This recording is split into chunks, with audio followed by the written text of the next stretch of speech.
Shalom,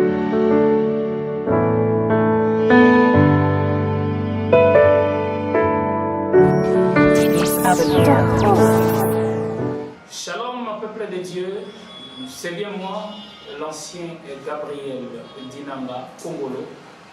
Comme nous l'avons tous constaté, qu'il y a certains chefs religieux qui ont pris la décision de commencer à bénir le mariage des homosexuels à l'Église. Sur ce, nous allons réfléchir pendant un petit moment et nous allons en même temps essayer de conscientiser le peuple de Dieu, pourquoi pas la population tout entière à ce sujet. Mais avant d'y parvenir, nous allons lire une portion de l'Écriture. Je suis dans le livre de Matthieu chapitre 24, le verset 15. Je cite, « C'est pourquoi, lorsque vous verrez l'abomination de la désolation dont en parlait le prophète Daniel, établi dans le lieu saint, que celui qui lise fasse attention. » J'aimerais tirer ces derniers mots, attention. Nous devons faire très attention car l'air est grave. Nous devons faire très attention car nous courons derrière les temps.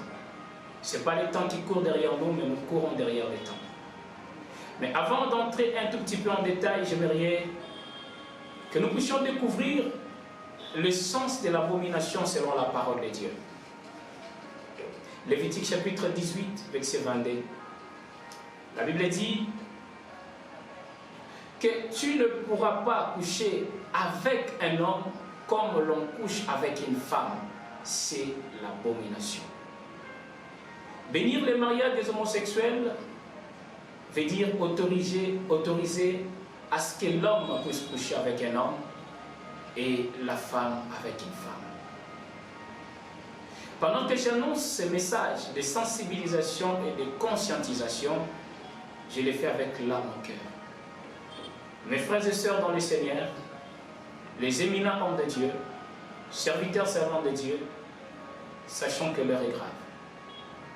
Nous sommes dans une période d'abomination et cependant la Bible nous a déjà prévenus de faire très attention en lisant et en voyant ces choses s'accomplir. C'est pourquoi, chers pasteurs, chers responsables d'église, chers hommes de Dieu, sortons un peu dans nos débats, dans nos conflits de compétences, conflits d'intérêts. Sortons un peu dans nos conflits de leadership. Entrons dans la présence de Dieu. Prions le bon Dieu, prions le Seigneur, qu'il nous fasse grâce dans ces temps de la fin. Car voyant ces choses s'accomplir, nous pouvons déjà constater et comprendre que nous sommes dans les temps de la fin. Chers hommes de Dieu, sortons dans les débats bibliques, sortons dans des choses qui n'honorent pas le Seigneur, entrons dans la prière et cherchons Dieu. Parce que l'heure est grave. Si l'abomination entre déjà dans les lieux saints, c'est qu'il n'y a plus de temps. Nous devons faire attention nous tous. Je m'adresse aux enfants de Dieu, aux fidèles de Dieu. Sortons dans le fanatisme. Sortons dans l'idolâtrie. Cherchons la face du Dieu réel, véritable, le Seigneur Jésus-Christ, pour les réalités de ces temps de la fin. Je m'adresse à nouveau aux hommes de Dieu. Sortons dans le prophétisme. C'est bien de dire je vis. C'est bien de dire que voilà, telle chose, je le vois, je fais ceci, je fais cela. Mais c'est mieux de regarder les temps. Nous sommes à quelle ère de l'univers? Les temps n'est plus. Laisse-moi te dire, nous sommes en train de déborder les temps du soir. Nous sommes en train d'entrer petit à petit dans les temps du milieu de la nuit. Si vous lisez la Bible dans le livre de Marc, chapitre 13, le verset 35, vous verrez les 4 temps prophétiques. Le temps du soir, le temps du milieu de la nuit, le temps du chant des coqs et le temps du matin. Bien aimé, le temps du soir commence déjà à déborder pour que nous puissions entrer dans les temps des milieux de la nuit. Or, nous le savons tous, selon Matthieu chapitre 25, le verset 6. Les temps des milieux de la nuit, c'est les temps où l'époux vient à la rencontre de son épouse. Et c'est le temps où l'époux vient récupérer son épouse pour l'amener dans les lieux des noces. Préparons-nous pour cela, car l'abomination est déjà entrée dans des endroits qu'on appelle église, dans des endroits qu'on appelle temple. L'abomination est déjà entrée. Alors nous devons être conscients de ce que nous faisons, conscients de ce que nous disons, conscients de ce que nous pensons. Chers hommes de Dieu, c'est le temps de prêcher la sainte doctrine. C'est le temps de prêcher la vérité. Nous ne sommes plus dans le temps où nous devons prêcher les superficiels, où nous devons dire des choses pour satisfaire le cœur. Mais nous sommes dans le temps où nous devons prêcher la vérité. Car l'abomination entre déjà dans des lieux qu'on appelle l'église. Si aujourd'hui on certifie cela, que voilà, cela va commencer à avoir lieu. Je vois, il y a des gens qui se révoltent. Même au sein de ces confessions religieuses. Gloire à Dieu. Mais peut-être ça finira par être confirmé et être légalisé. Tout ça, c'est juste par rapport à l'évolution et par rapport au droit.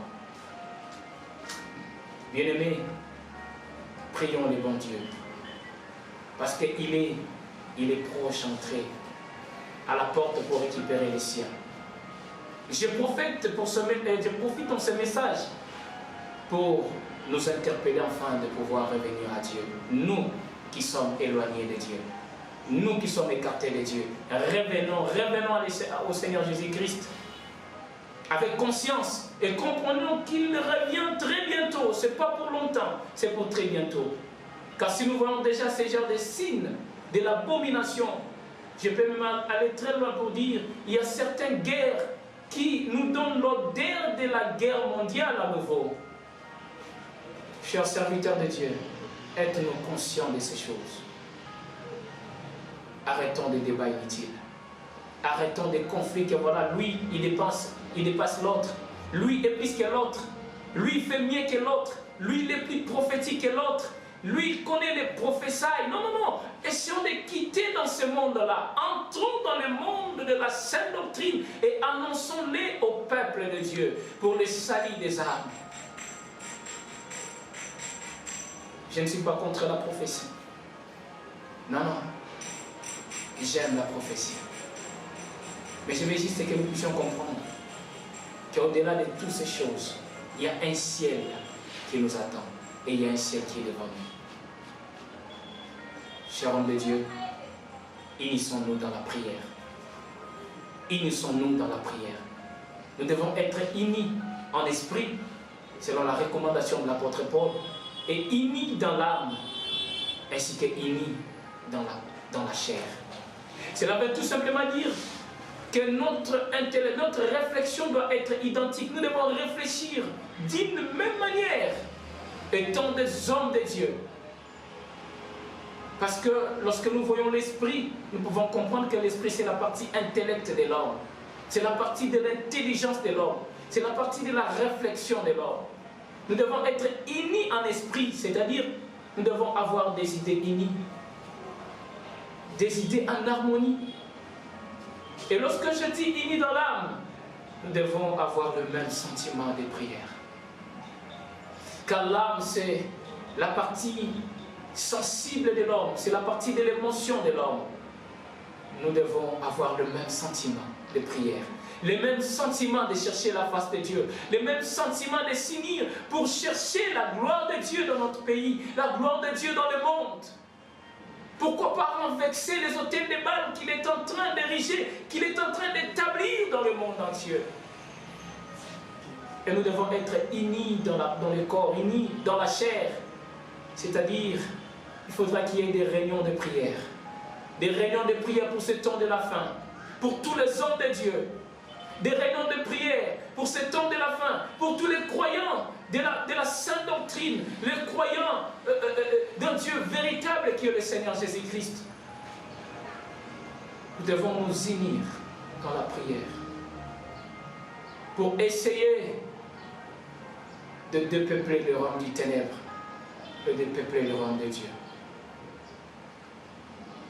Toi qui me suis à cet instant, je t'ai pris avec un cœur à larmes, en écoutant ce message, que désormais les mariages des homosexuels doivent être bénis à l'église. C'est avec larmes au cœur que je t'ai pris d'incliner ta tête et de prier le Seigneur car l'heure est grave. Cette abomination se fait voir aux yeux de tous. Est-ce que tu peux lever ta voix juste là où tu es? Dire à Dieu de nous aider, nous, ses enfants, de nous aider. Afin que nous puissions hériter son royaume malgré tout ce mélange. Parce que si aujourd'hui ça entre dans une religion, ça affectera demain ou après-demain notre foi, la foi de plusieurs. Soyons unis et prions le Seigneur pour cela. Éternel Dieu de grâce, je sais que tu es vivant et redoutable. Tu es le Dieu de l'Élie, le Dieu de la Bible. Non, je ne te connais pas dans le passé, mais je te connais dans le présent. Je t'ai pris avec un cœur si disposé devant toi pour aider ma vie et la vie de tous ceux qui croient à ton nom dans le monde entier. Garde-nous dans la foi. Garde-nous, Seigneur notre Dieu. Que notre foi soit ferme devant toi. Que nous ne puissions pas tomber sur le piège de l'ennemi. Et Seigneur, surtout, je te prie de nous accorder la force de renverser les autels de Baal. De pouvoir contrer cette abomination qui entre déjà dans certains endroits appelés entre guillemets église. Et donne-nous la force, Seigneur, de surmonter ces choses. Aide à tous ceux qui croient ton nom dans le monde entier. Aide à tous ceux qui croient ton nom dans mon pays. Aide à tous ceux qui croient ton nom de pouvoir garder la foi. De pouvoir garder la foi, de ne pas tomber dans ces choses. Et que ces décisions ne puissent pas influencer la foi de tes enfants. Qu'aucun de ceux qui croient en toi puisse tomber dans le piège de l'homosexualité au nom de Jésus. Garde les tiens pires devant toi, Seigneur. C'est là au nom de Jésus, qui est notre seul Seigneur et Sauveur. Le Dieu vivant et véritable. Ainsi priez. Amen. Que le Seigneur bénisse ses enfants partout dans le monde. Ceux qui croient toujours que voilà, le Seigneur reviendra. Que Dieu le bénisse. Et que Dieu aide ceux qui doivent entrer à la maison d'entrer le plus tôt possible. Comme cela est écrit dans sa parole, que ceux qui sont prêts disent, viens. Nous sommes prêts pour t'attendre. Reviens le Seigneur de gloire. Reviens prendre ton église afin que ton église ne vive pas toutes ces choses. Que le Dieu du ciel bénisse l'Afrique, qu'il bénisse l'Europe, qu'il bénisse l'Amérique, l'Asie, l'Océanie. Que Dieu bénisse son monde, qui est son chef-d'œuvre. Au revoir.